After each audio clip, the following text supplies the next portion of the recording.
Таксисты, работающие неофициально, теперь активнее обсуждают вопросы легализации. Об этом заявил нашему телеканалу председатель региональной ассоциации таксомоторных предприятий Игорь Хвищук. За последние 2 недели количество нелегальных перевозчиков на улицах Сыктывкара снизилось в разы. Это результат межведомственных рейдов. Несколько дней правоохранители выявляли на дорогах таксистов без разрешений. Константин Куратов погрузился в проблему изнутри.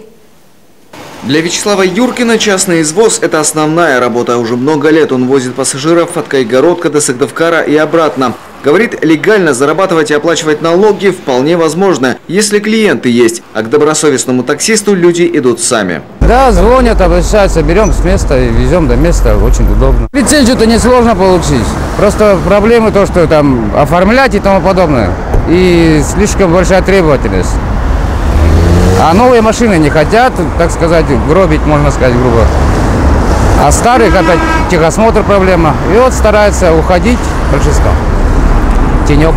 Владимиру Кузьмичу за незаконную установку знака такси грозит штраф 5000 целковых. Молодой таксист подрабатывает на своем авто помимо основной работы. Но вот разрешения на это у частного извозчика не оказалось. Почему в основном большая масса людей, занимающихся частным извозом, не легализована?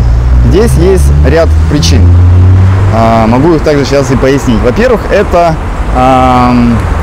совместимость органов, работа их, да, как контролирующих органов, так и карательных. Это настолько редко происходит. Практически 3 года прошло, как закон вступил в силу, а мы не видим действия этого закона. На этот раз надежда на авось себя не оправдала. Инспектор ДПС оформляет протокол и в присутствии понятых просит снять еще и регистрационные номера и шашки. Объясняю вам, вот данный водитель, Владимир Юрьевич, управлял вот этой автомашиной, на которую незаконно было установлено опознавательный знак легкового такси.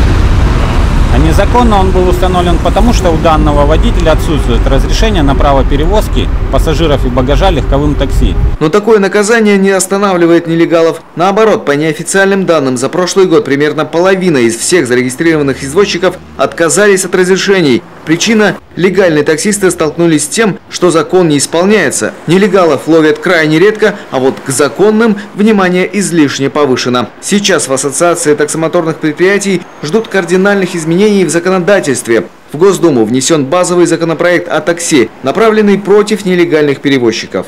Динамика уже, позволяет подвести первые положительные итоги. То есть и среди водителей, работающих в нелегальном, скажем так, секторе, да, то есть очень активно обсуждаются вопросы легализации.